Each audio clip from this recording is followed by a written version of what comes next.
Oke. Jadi kemarin kita sudah diskusi gitu ya. Jadi selain menghasilkan tadi ya sekali lagi selain menghasilkan finish atau unfinished part ya, atau finish atau unfinished goods ya, finish good ya atau unfinished good.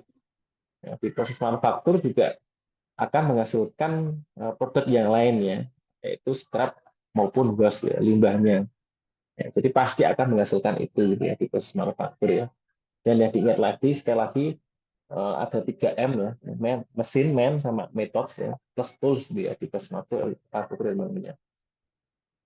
Nah, di industri kreatif ya, di tempat kita, UMKM itu juga bisa dikatakan industri kreatif ya, karena apa? Secara definisi di proses ini mereka bisa mengubah ya dari bahan baku kemudian menghasilkan sebuah produk yang punya nilai lebih ya, nilai tambah, added value. Ya, dari contohnya misal di batik itu dia awalnya hanya lembar kain kosong ya, kain katun mori yang putih bersih, kemudian dibatik gitu ya, dicanting, dibatik, dikasih warna, akhirnya menjadi kain, lembar kain yang indah, yang ada nilai jualnya, gitu ya, yang ada nilai lebihnya, kemudian bisa dijual, bisa menghasilkan uang, ada added value-nya, di kain dari kain polos menjadi kain batik. Itu juga contoh konsep manufaktur. Nah, di gerabah, ya, di produk keramik juga sama ya, awalnya bahan bakunya tanah gitu ya, tanah tanah yang digunakan utama di keramik kan tanah. Kemudian dari tanah yang mungkin tidak ada nilainya atau nilainya kurang, kemudian diproses ya, diproses manufaktur ya dengan menggunakan tenaga manusia, akhirnya menjadi produk yang lebih berfungsi dan punya nilai lebih gitu ya. Yang akhirnya pada akhirnya juga punya nilai jual. Nah, gitu. Nah, di konsep kita bisa mengatakan itu berarti sebagai sebuah proses manufaktur. Nah, selain menghasilkan produk yang indah ini, juga ada produk lain yang muncul gitu ya, atau limbahnya. Kalau di batik ada tadi ya, limbah potongan kain, limbah pewarna, limbah malamnya pada saat pencatingan, ya sisa malam gitu ya, sisa lilinnya. Kemudian di keramik juga pasti akan ada sisa gitu kan. Ya, sisa bisa jadi nanti sisa proses pembentukannya ini kan ada potongan atau sisa tanah gitu ya. Kemudian juga nanti ada proses pembakaran. Di proses keramik ada pembakaran. Itu akan juga menghasilkan sebuah asap gitu ya, menghasilkan limbah asap. Dan ketika prosesnya juga salah gitu ya, atau tidak sesuai standar gitu ya, SOP yang ditentukan, akhirnya produknya kan tidak bisa dipakai. Nah, itu juga akan menjadi sebuah limbah lagi. Nah, ini sisi lain ya. Jadi tolong teman-teman untuk dicermati gitu ya. Nah, ini kemarin kita sudah ya. Jadi prosesnya yang menjadi added value menggunakan 3M plus tools gitu ya. Nah, proses-proses ini nanti kita akan pelajari ya di mata kuliah ini ya. Ada milling, ada turning, ada casting, ada welding. Meskipun tidak semuanya akan kita praktekkan ya di praktikum proses manufaktur ya, karena memang sesuai kebijakan dan keterbatasan alat di tempat kita. Oke. Nah, ini yang perlu dipahami gitu ya, teman-teman ya. Ada istilah proses manufaktur, adalah istilah sistem manufaktur atau sistem produksi ya. Nah, kalau proses manufaktur ini ya, dia berkaitan lebih spesifik untuk di bagian-bagian yang langsung menghasilkan alat gitu ya. Di proses produksinya gitu ya, di proses pembuatannya begitu ya. Kalau di bagian ini kan ada 10 gitu ya, rangkaian proses. Nah, kalau berbicara sistem ini semuanya sistem manufaktur. Tapi kalau berbicara proses manufaktur ya yang berkaitan langsung dengan kegiatan produksinya ya, mungkin hanya beberapa ya, termasuk mungkin di product design, preparation ya, atau mungkin nanti di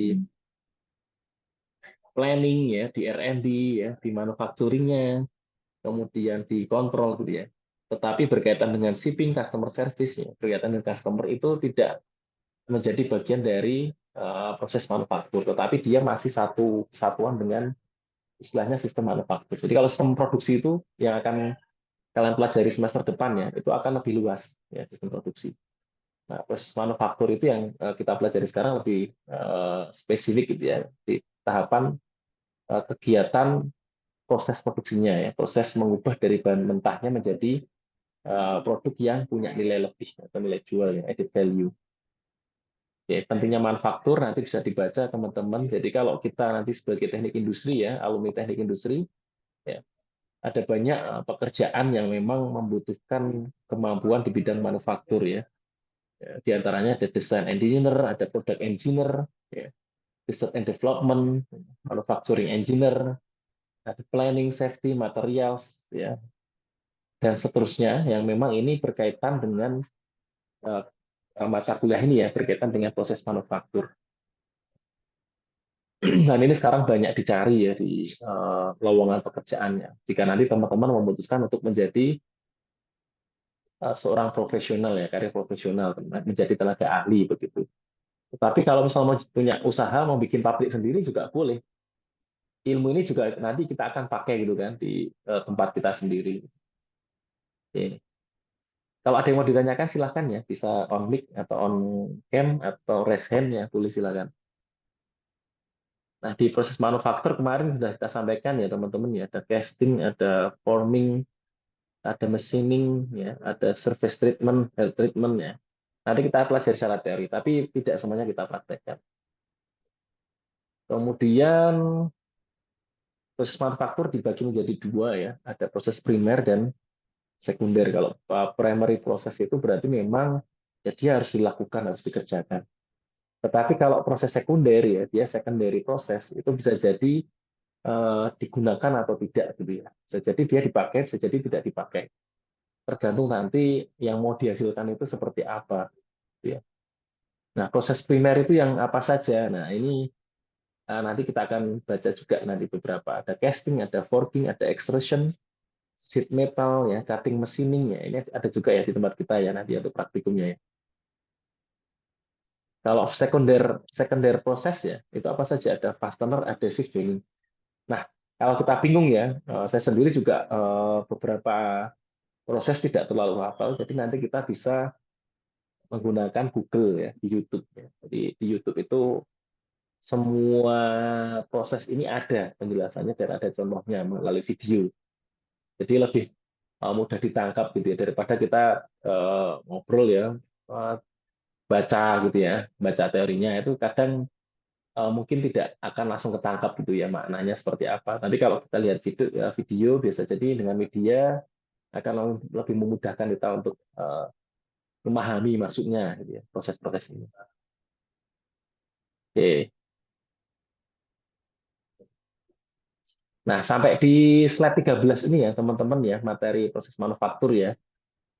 Yang di casting ini nanti kita akan di pertemuan setelah UTS ya, di casting ini ya. Jadi slide 14 ke bawah ya, di file ini ya, materi pengantar ini, nanti kita akan pelajari lagi di pertemuan berikutnya. Jadi yang di proses manufaktur konsepnya cukup sampai di slide 13. Nah, tapi kalau mau dibaca boleh. Jadi yang akan dipelajari besok apa saja sih? Di sini ada overview-nya. Di casting overview ya prosesnya seperti apa, ada gambarnya.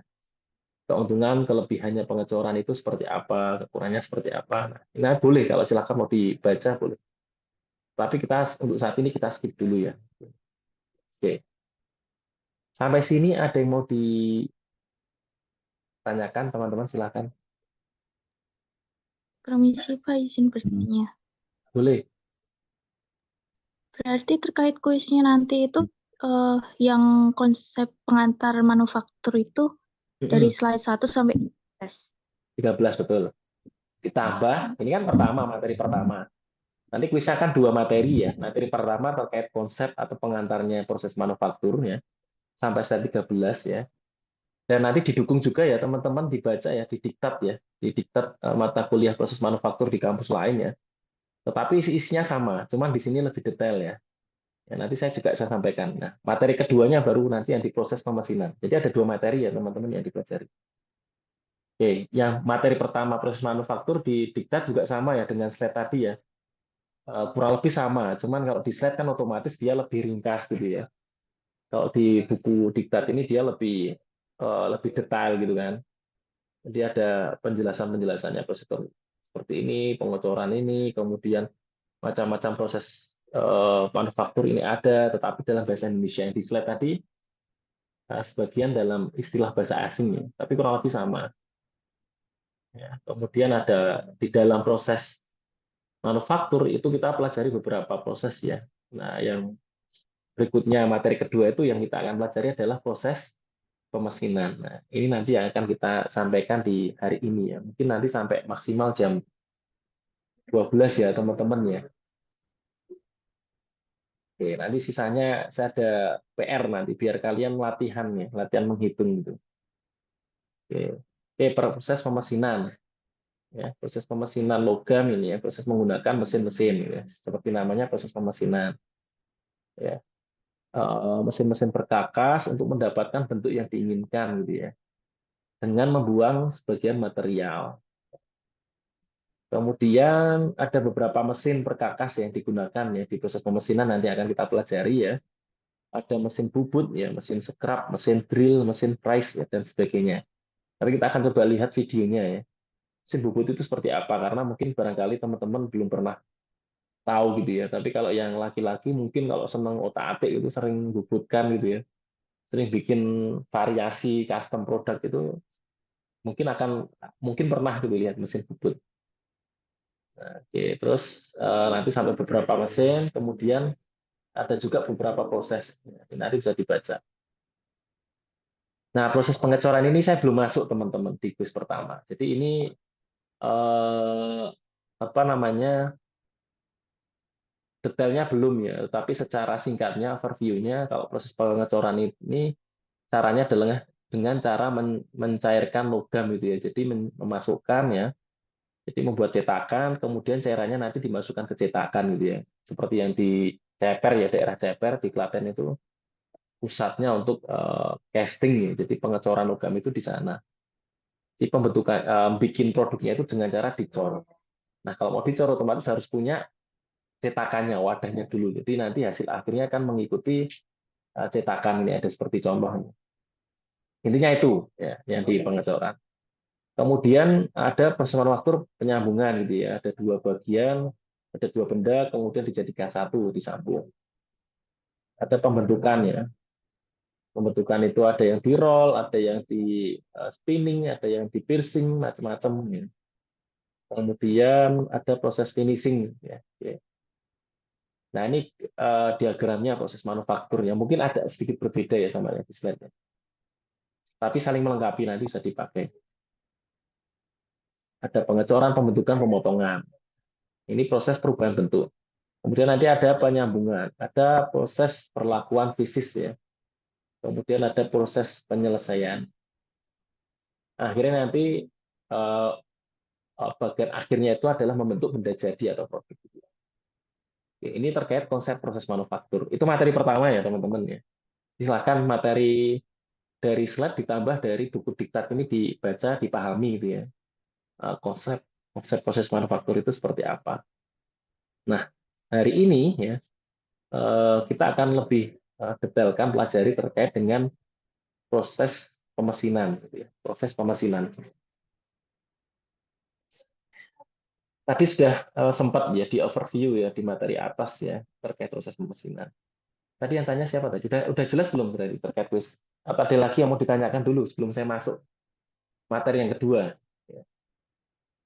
Pertemuan ketiga tapi materi yang kedua. Cukup jelas yang di proses manufaktur, teman-teman? Bisa dilanjutkan? Halo, halo. Bisa dilanjutkan? Sudah jelas? Bisa, Pak. Oke, Sudah. saya lanjut ya. Kalau ada yang mau ditanyakan, silahkan nanti bisa on mic atau raise hand. Oke. Jadi tadi kan di proses manufaktur kan ada beberapa proses ya, tahapan ya di dalamnya ya. Nah, salah satu prosesnya adalah namanya proses pemesinan tadi ya, kalau teman-teman masih ingat. Proses pemesinan ini berarti menggunakan mesin perkakas tadi ya. Nah, kita lihat lagi slide-nya. Nah, ini kan ada beberapa proses ya, benda kerja logam ya. Nah, salah satunya proses pemesinan. Nah, di proses pemesinan menggunakan mesin perkakas. Oke. Intinya itu. Kemudian di proses pemesinan ya, itu ada beberapa teori ya, beberapa hal yang perlu nanti diperhatikan. Pertama, terkait teori pemotongan logam. Jadi ketika nanti menggunakan atau teman-teman belajar di proses pemesinan gitu ya, itu akan menghasilkan atau terbentuk chip gitu ya, atau gram. Jadi istilahnya itu gram atau sisa potongan gitu ya. Sisa potongan atau limbah potongan gitu ya, tepat-tepatnya ya, dari proses pemotongan. Jadi ketika memotong atau proses pemesinan yang lain itu akan ada gram ya, atau chip, istilahnya chip atau gram gitu ya. Ada sisa-sisa atau limbah hasil pemesinan ya, namanya gram. Nah, kemudian ada juga ya di beberapa proses bisa jadi tidak muncul atau tidak menimbulkan gram. Nah, itu dinamakan dengan proses pemotongan tanpa perautan ya, atau dalam istilah asingnya chipless machining process gitu ya. Tetapi yang sering kita jumpai ya di sebagian proses mesin itu akan menghasilkan gram gitu ya. Oke. Nah, pembentukan gram. Jadi pemotongan logam itu menyangkut beberapa faktor ya, mulai dari sifat benda kerja ya, material, sifat-sifat dan bentuk geometri pahatnya, kemudian hubungan antara pahat dan benda kerja. Ya, pada dasarnya terbentuknya gram itu hasil disebabkan oleh terbentuknya shear deformation atau deformasi geser ya, pada bagian tertentu dari benda kerja yang termakan oleh sisi potong dari pahat. Ya. Kemudian kita lihat nanti ya contohnya ya, gambarnya ya, biar teman-teman ada gambaran. Nah, gram sendiri itu dibagi jadi dua ya teman-teman ya. Ada yang namanya discontinuous chips ya, atau discontinuous grams gitu ya. Kalau gram itu bahasa kita ya, bahasa Indonesia ya. Kalau bahasa Inggrisnya chips ini ya, discontinuous chips atau continuous chips ya. Kita lihat gambarnya. Nah, di proses pembubutan ya, ini ada mata pahatnya. Ini kan mata pahat ini ya. Kemudian yang di sini ada benda kerjanya kan. Gesekan antara benda kerja dan mata pahat mata pahat ya di mesin bubut ini akan ada sisa ya, atau hasil pemotongannya ya. Ya, yang di sini itu terlihat ya teman-teman ya.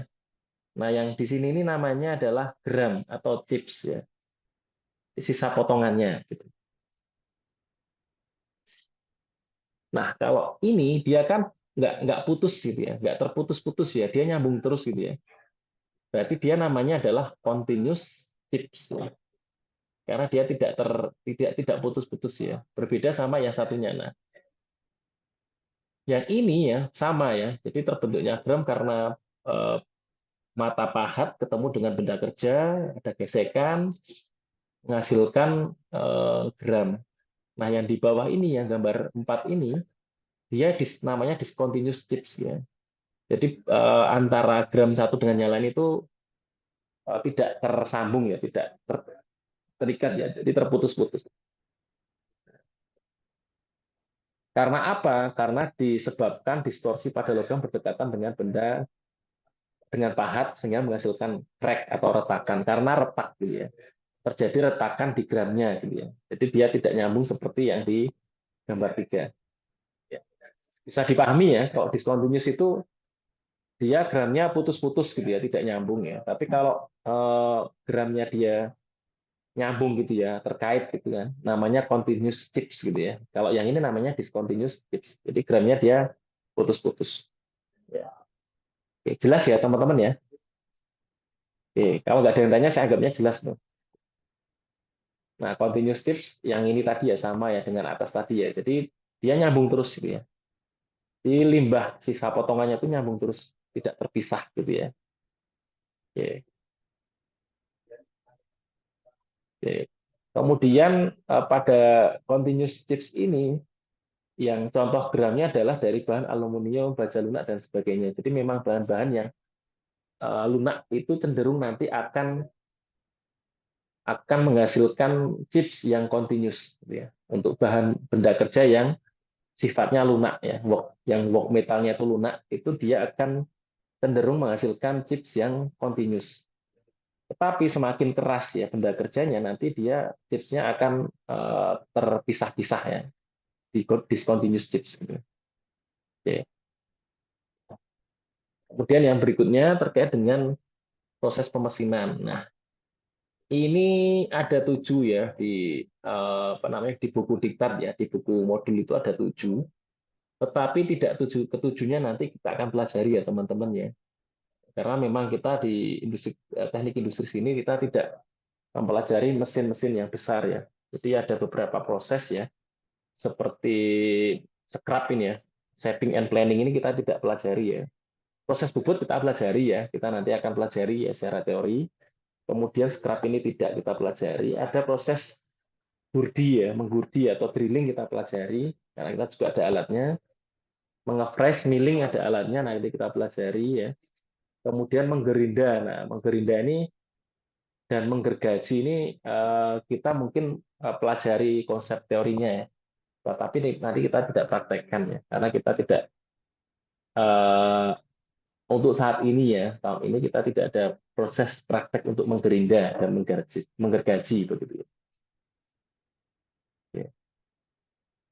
Yang pertama terkait dengan mesin bubut ya. Jadi kan tadi mesinnya ada beberapa ya prosesnya ya di pemesinan.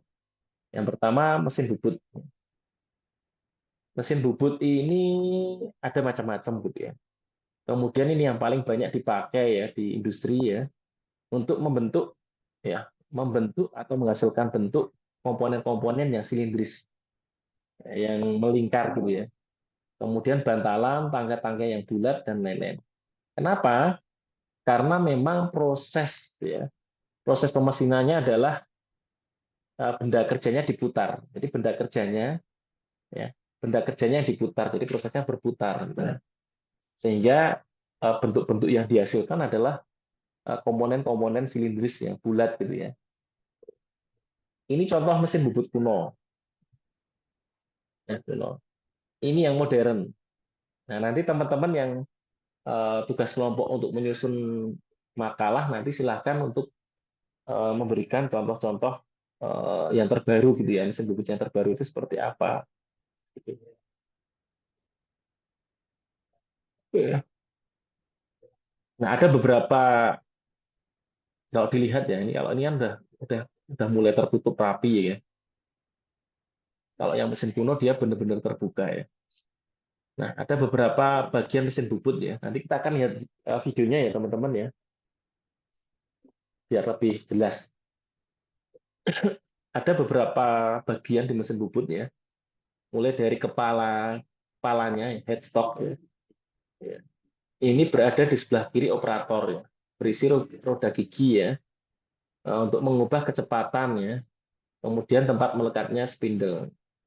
Kemudian ada tailstock ya, kepala gerak. Bagian ini tidak ada berputar ya.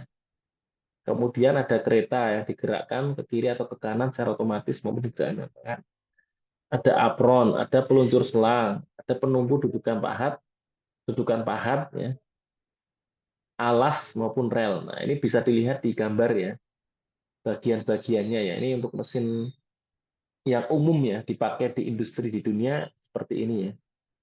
Jadi ada beberapa bagian, ada headstocknya, ada assembly sebelah kiri, kemudian ada spindle-nya ini ya, nanti yang tidak berputar ya. Kemudian nanti benda kerjanya ditaruh di sini, gitu ya. Kemudian ada beberapa komponen yang lain. Nanti bisa teman-teman lihat ya. Oke, sekarang saya izin untuk melihatkan ya. Kita lihat videonya biar apa namanya ada gambaran begitu ya, teman-teman ya, mesin bubutnya itu seperti apa.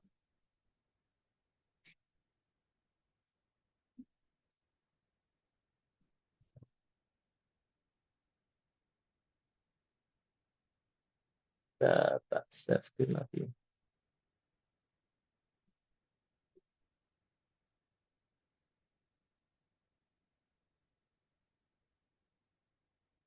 Teman-teman juga lihat ya di Google atau di YouTube banyak nanti bisa diketik mesin ya bubut gitu ya. Ada yang modern, ada yang manual ya. Ini contoh yang manual misalnya.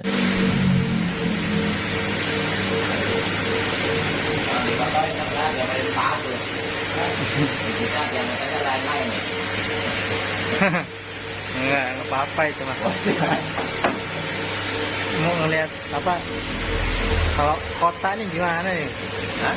Ya kalau kota kan jarang di sono. Biasanya dilempar aja gimana sih? Jadinya proses. Ya kan benda kerjanya digital ya teman-teman ya. Ini digital. Sesuatu yang tidak sesuai dengan ini.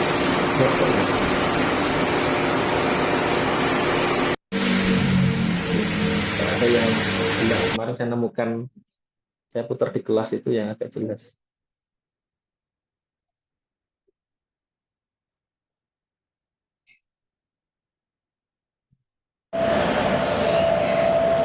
Assalamualaikum warahmatullahi wabarakatuh.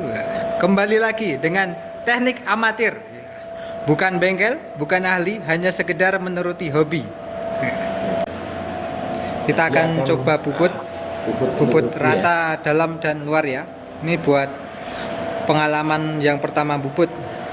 Sebelum bubut kita kenali dulu mesin-mesin handle-handle yang pada mesin bubut ya. Ini yang bawah ini adalah eretan alas. Ini eretan alas. Yang tengah ini adalah eretan melintang. Yang ini adalah eretan atas.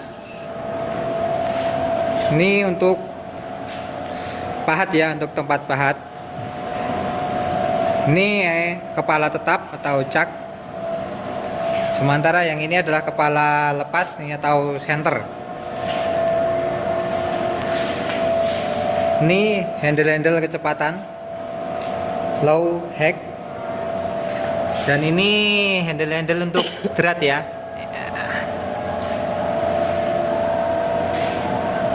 Untuk pemula ini saya akan coba bubut pipa. Ini pipanya diameter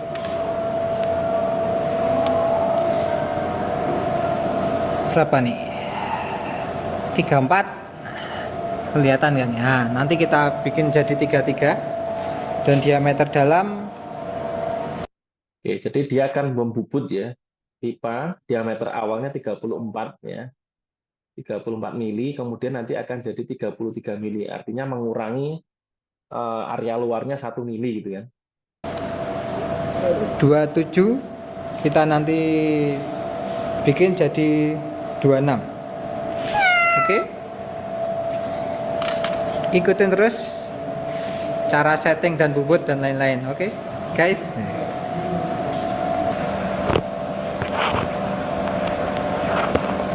Oke guys, kita pasang benda kerjanya ya. Pipa satuin. Pertama kita pasang seperti ini.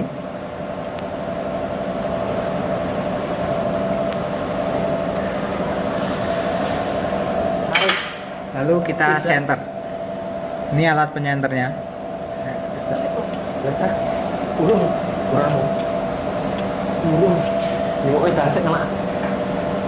Kita center ya guys.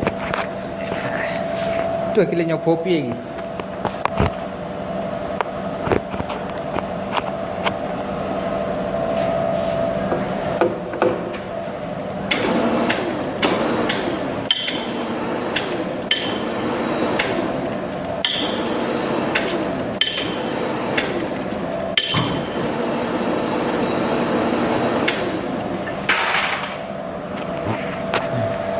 Setelah benda kerja center, kita kencengin ini kepala tetapnya ya, kita kencengin.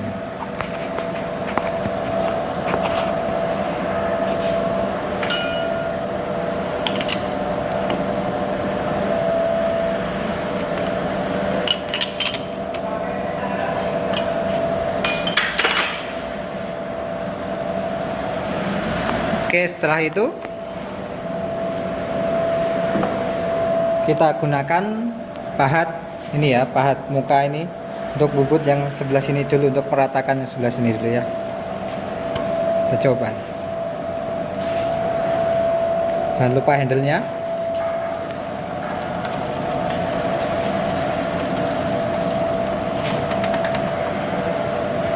Untuk menghidupkan ini ya.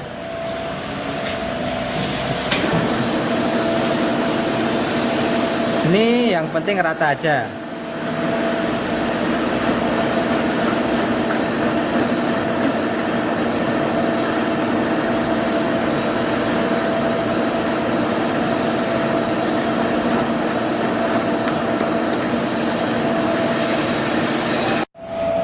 Ya, setelah ini rata guys ya. Nah, ini kan udah rata ini. Nah, sekarang kita bubut yang luar. Ini tadi diameter, nah, ini diameter 34. Jadi kita bikin jadi diameter 33 ya. Berarti makan 1 mili. Caranya, nah ini pahat ini kan ya. Terus kita setting sini, set. Kita hidupkan mesinnya. Coba ini, zoom. Untuk makan 1 mili, itu 1 mili itu dari loncat 2 angka ya. Seumpama ini 8. Nah, ini 8, 9, 10. Nah, 1 mili itu sini 8 sampai 10 ini. Nah, kalau 8 sampai 9 ini setengah mili. Oke, kita coba kita tempelkan dulu. Tempel ya. Nah, ini di sini angka 19. Berarti untuk makan 1 mili ini dibutuhkan loncatan 2 angka ya. Nah, ini pas 0 ini berarti setengah 1. Nah, berarti sudah 1 mili. Oke, kita jalankan.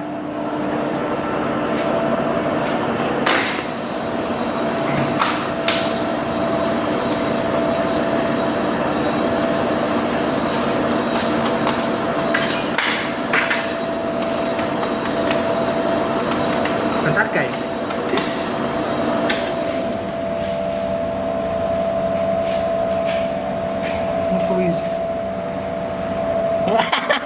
Keluar ya guys ya, ini 1 mili. Tadi diameter 34. Ini memakai otomatis.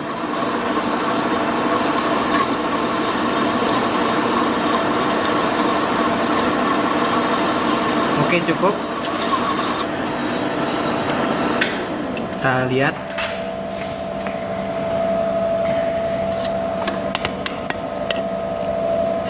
Pas guys ya, itu pas 33 1 mili.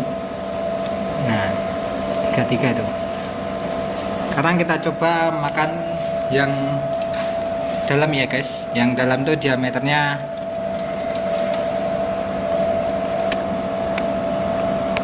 ini 27. Ini makan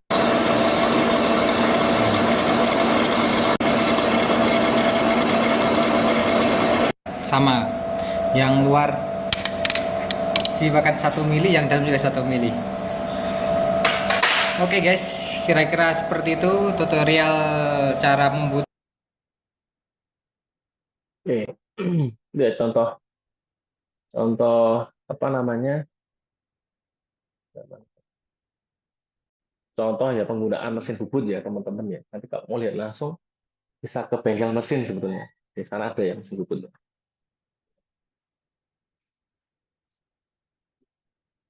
Nah,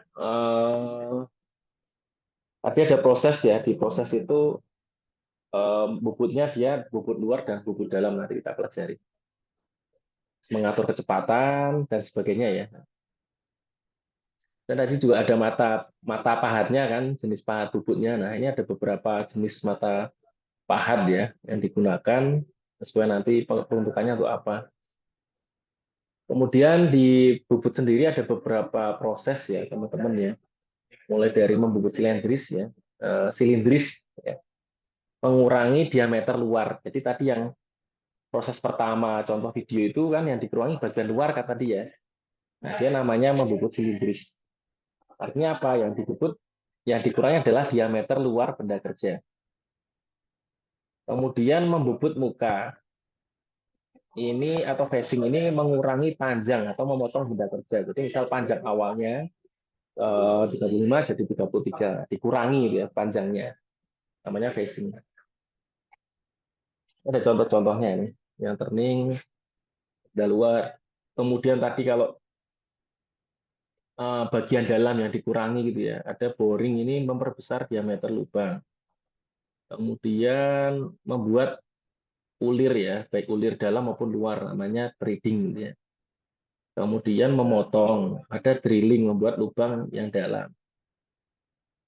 Oke, kemudian pemotongan tirus, boring, ya. Oke. Tapi kalau yang dikurangi bagian dalam, yang mana ini? Yang ini ya. Hanya boring ya atau drilling ya, boring ini ya. Jadi yang dikurangi bagian dalam. Oke. Kemudian ada beberapa jenis fungsi ya mata pahat bubut ya. Ada bubut rata, bubut muka untuk potong atau untuk bentuk. Ada bubut dalam, ada pahat ulir. Nah, nanti tergantung mau bubutnya itu untuk apa. Apakah dia mengurangi panjang benda kerjanya, atau mengurangi bagian area luar benda kerjanya, atau mengurangi bagian dalam, atau memperbesar diameternya dalamnya, atau membuat ulir ya. Ini masing-masing nanti menggunakan jenis pahat ya, mata pahat yang berbeda sesuai dengan nanti keperluannya.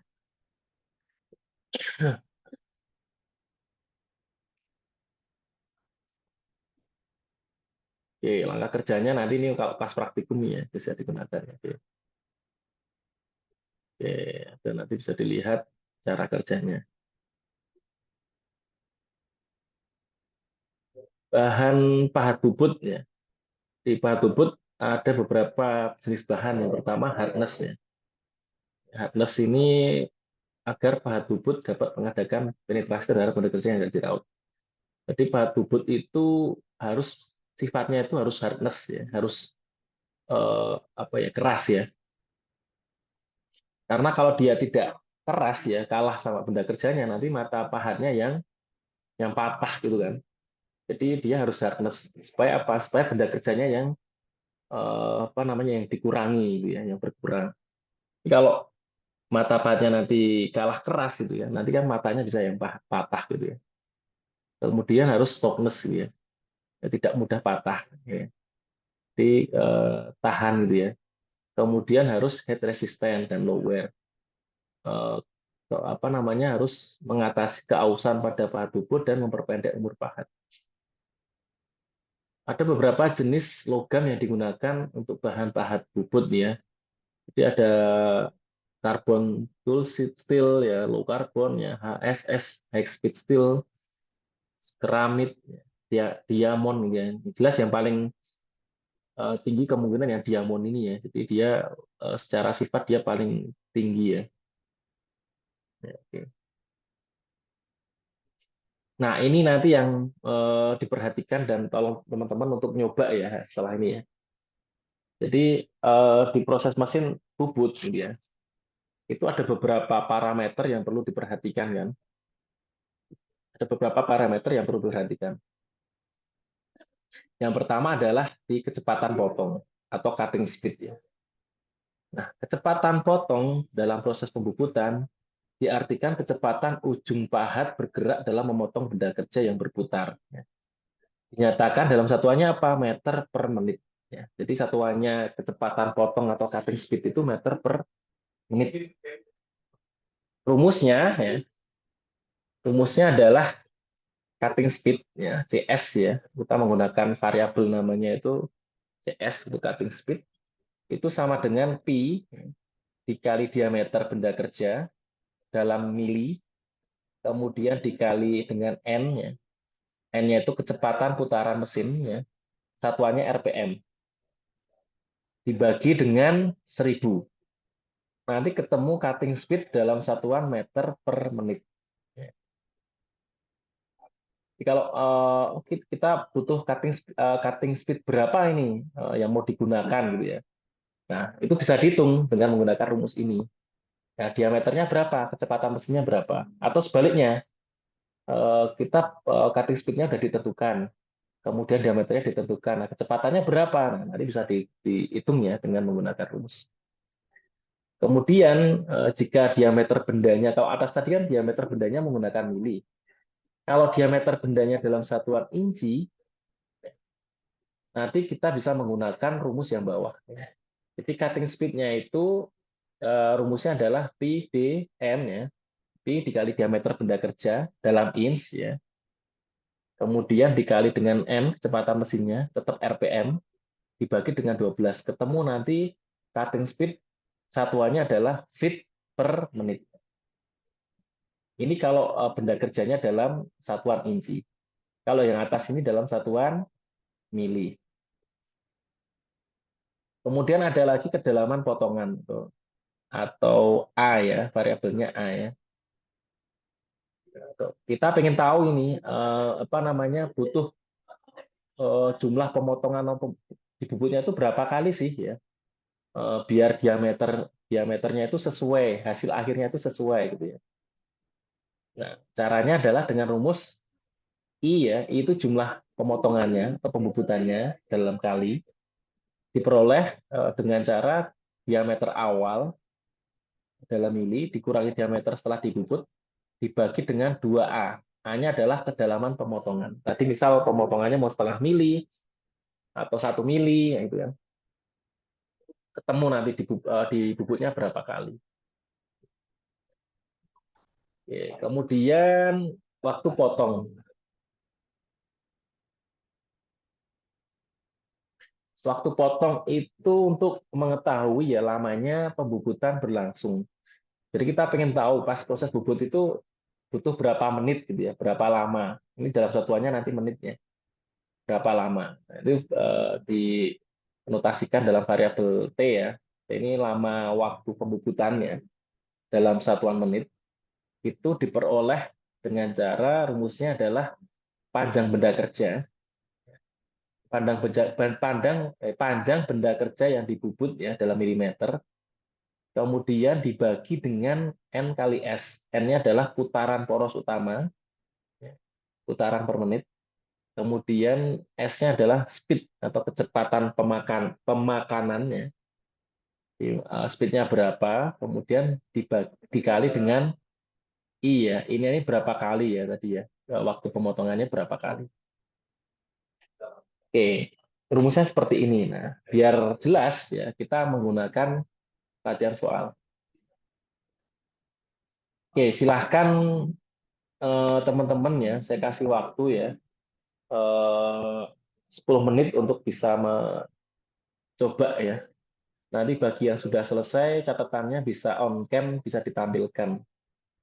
Bagi yang berhasil nanti ketemu rumusnya, hasilnya benar, rumus yang digunakan benar, saya kasih tambahan poin untuk kuis ya.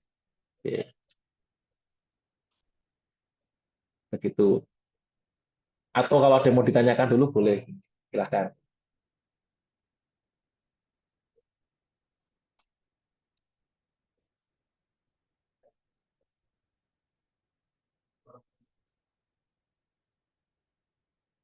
Jelas, teman-teman? Jelas? Nggak ada yang ditanyakan? Mau nanya, Pak. Boleh. Untuk ini kan dikasih waktu 10 menit. Itu Mm-mm. semuanya apa? Satu orang tuh bebas milih soalnya, Pak. Bebas saja. Ada yang macam-macam. Tetapi nanti eh, ini hanya latihan ini ya, masih belum kuis ya. Tapi kalau besok kuis kan kalian harus tahu semua. Nah, sekarang latihan misal siapa mau mengerjakan nomor 1, nomor 2 siapa, nomor 3 siapa, nomor 4 siapa. Tapi nanti harus bisa semua, gitu ya. Karena kita untuk menghemat waktu aja ini. Di kuis nanti saya keluarkan semua soalnya. Gitu ya. Begitu. Oke. Nomor 1 siapa ya mau mengerjakan? Atau ada yang sudah selesai? Apa dibagi gimana? Silakan. Atau nomor 1 dulu, mungkin ada yang sudah selesai. Tinggal dimasukkan kan. Yang ditanyakan berapa putaran mesin yang digunakan. Ini pakai rumus pertama berarti kan. Sudah yang diketahui apa? Diameternya. Diameter benda kerja diketahui, kecepatannya diketahui, cutting speed-nya ya, kecepatan sayap atau cutting speed-nya itu diketahui meter per menit. Yang ditanyakan adalah putaran mesinnya. Yang ditanyakan berarti apa? N-nya gitu kan. Oke. Atau nomor dua, Bu, ada nomor dua juga sama. Nomor dua dipakai rumus kedua karena diameter benda kerjanya dalam satuan inci gitu kan. Berarti yang digunakan adalah yang kedua, pi dn dibagi 12 kan. Oke. Jadi ketemunya dalam feet per menit gitu kan. Berapa putaran mesin yang digunakan ya? Berarti putaran mesin yang digunakan yang ditanyakan adalah eh, bentar. Benda kerja diameternya diketahui, kecepatan sayapnya, cutting speed-nya diketahui. Berarti sama, yang ditanyakan N-nya.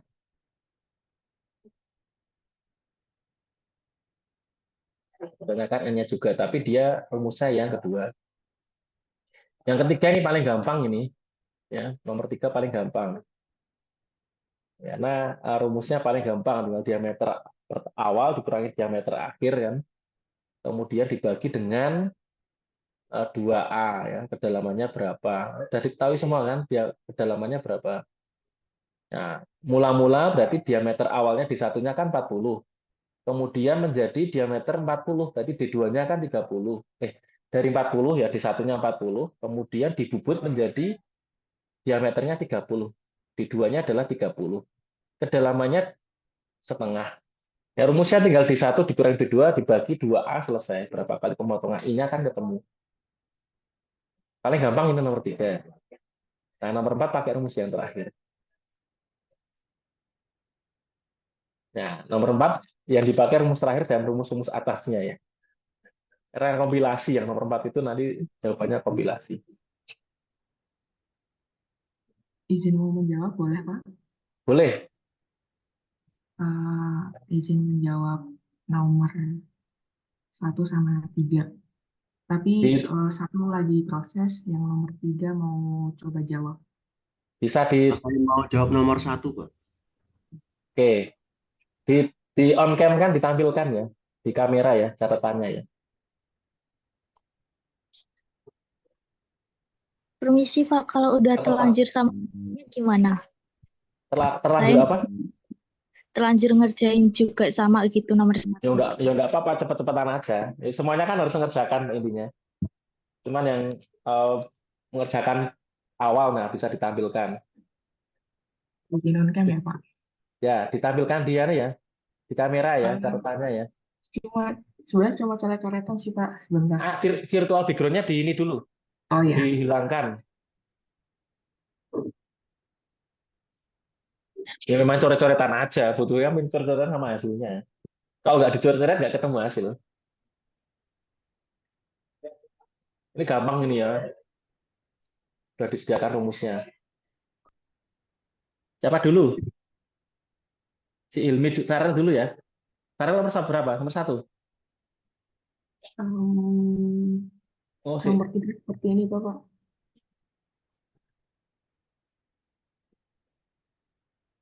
Oke, good. Nomor 3 betul. Gampang banget dong nomor 3. Kita, nah, Ya. oke. Disampaikan biar teman-teman yang lain apa namanya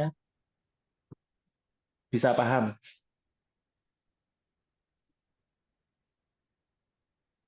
Jadi karena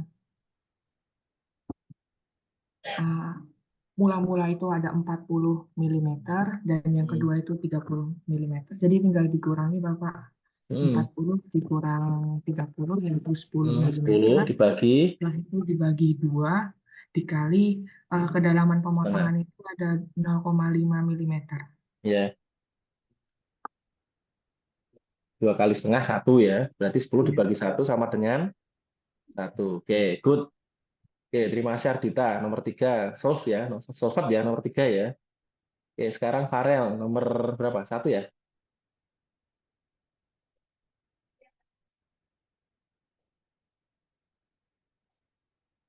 Nah, rumusnya tinggal dibalik aja.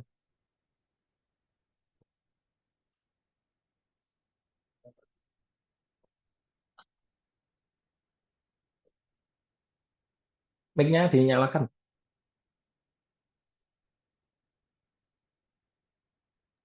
Oh iya, jadi kan apa namanya rumusnya kan N sama dengan V per diameter kali D. Nah, D-nya Di kan, coret-coretannya ditampilkan ya. oh ini Pak, Kelihatan nggak coba? kelihatan nggak Pak? Di, didekatkan lagi kelihatan. Tak besarkan ya. Bentar. Di sini nggak terlalu kelihatan. Kelihatan nggak ya? Bentar, bentar. Oke, kelihatan. Ya, ke atas sedikit, ke Aduh, atas sedikit, ini. ke atas sedikit, ke atas. Oh, ke bawah berarti kebalikan, kebalikan. Oh, Nah, ya N-nya sambil diceritakan. oh jadi kan apa namanya tuh si diameternya kan 40 milimeter ya Pak. Ya. Diameternya itu diubah ke meter, 40 Hmm, milimeter kan 0,04 meter. oke. Terus rumusnya kan N sama dengan V per diameter kali D. Ya. Jadi tinggal dimasukkan aja si Hmm, V-nya kan 1,4 per 3 diameter per diameter kan 3,14 juga ya, dikali 0,04 jadinya kan ya. 31,4 per Bagi. 0,1256 Ya. itu sama dengan 250 Pak hasilnya, Pak. Oke, good. Ya, benar ya. Oke, terima kasih Farel. Terima kasih Good Pak. job ya. Salford ya nomor satu ya. Nomor satu dan tiga sudah. Nomor dua dan empat kalau mau ada yang mau jawab lagi. Farel Pak, sama Ardita ya. saya nomor 2. Boleh, silakan ditampilkan.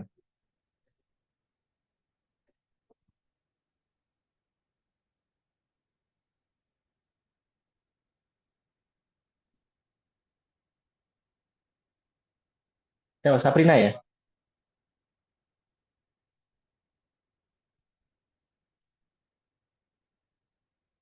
Oke.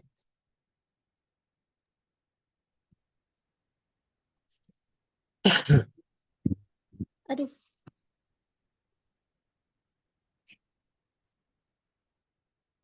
Yang lain nyoba juga ya, teman-teman ya. Kalau nggak kalian nggak nyoba nggak latihan, besok Jumat pas kuis nanti kesulitan karena kan kita kuis kan berbatas waktu ya. Dia harus ada dibatasi waktu dan juga harus paham teori. Jadi besok ada teorinya dan ada hitungannya. Jadi waktunya kan juga terbatas. Jadi kalau kalian nggak latihan, nggak nyoba menghitung nanti bingung. Ya sebentar Dan tak itu besarkan bentar.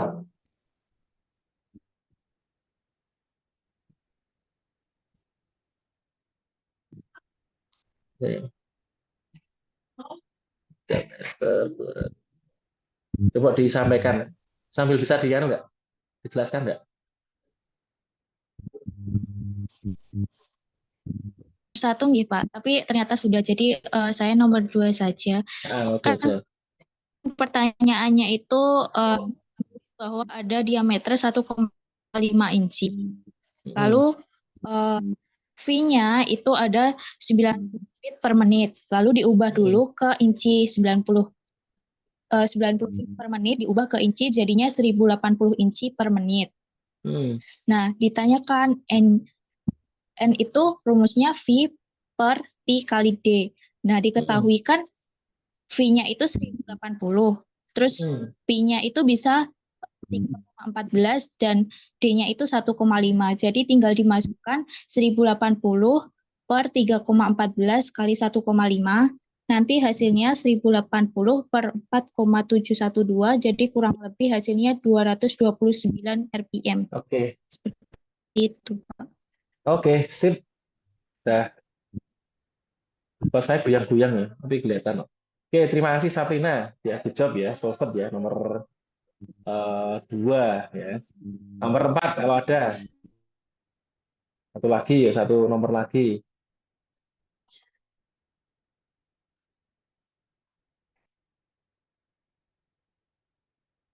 Kalau nggak ada nanti yang nomor 4 buat PR.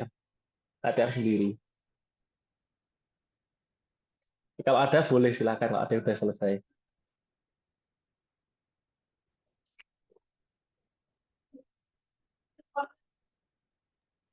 Bapak saya cuma nyari ininya, belum yang kedua dan ketiga itu, Pak. boleh nggak Pak? Gimana? Baru berapa kali kan berarti iya Pak yang dicari. Iya, semua mau dijawab semua. Yo.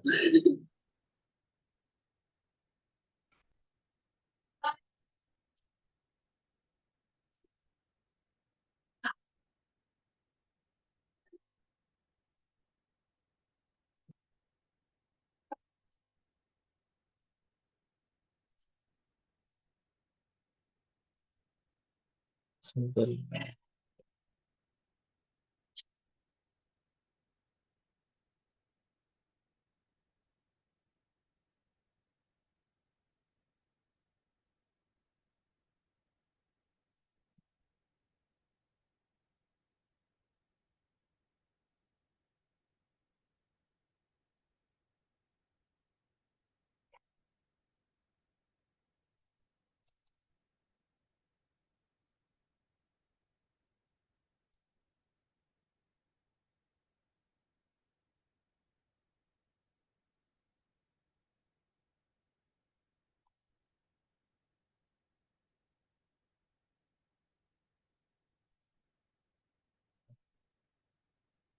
Ada yang mau menjawab atau jadi PR? Ditunggu atau mau buat PR aja?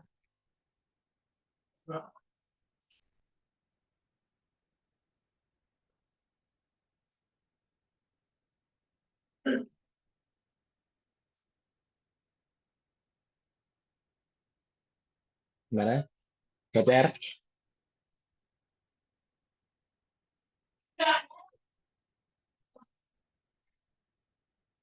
Kok ada respon? Buat PR aja ya berarti ya, teman-teman ya. Iya, Pak. Oke. Terima kasih. Nomor 4 silahkan dikerjakan ya buat latihan ya di rumah ya. Sekarang juga di rumah ya. Buat latihan nanti ya persiapan untuk kuis ya. Mudah-mudahan besok kuis pertama bisa maksimal ya untuk proses manufaktur ya. Kemudian minggu keempat ya, minggu ini ya, besok kita akan belajar mesin CNC turning ya, atau mesin bubut ya. Nah, ini yang akan disampaikan besok oleh kelompok 1 dari A2 nanti. Dan bisa ada kuis pertama. Ya, sebetulnya udah kita cicil sampaikan, tapi tidak apa-apa. Besok kelompok 1 akan menyampaikan lagi, mungkin menambahkan. Oke, demikian teman-teman semuanya. Kalau tidak ada lagi yang ditanyakan, sudah cukup. Terima kasih kuliah untuk hari ini kita cukupkan ya. Kita mohon maaf belum bisa praktek ya untuk proses manufaktur karena kondisi ya. Mudah-mudahan minggu depan sudah bisa ya, mudah-mudahan ya. Sudah bisa kita mulai nyicil untuk praktek. Oke, terima kasih. Kita akhiri dengan berdoa. Berdoa dipersilakan. Oke, terima kasih. Semoga bermanfaat. Mohon maaf banyak kekurangan. Sampai ketemu besok Jumat ya teman-teman ya. Jangan lupa untuk kuisnya dipersiapkan sebaik mungkin. Terima kasih. Selamat siang. Assalamualaikum warahmatullahi wabarakatuh. Waalaikumsalam warahmatullahi wabarakatuh. Terima kasih, Pak.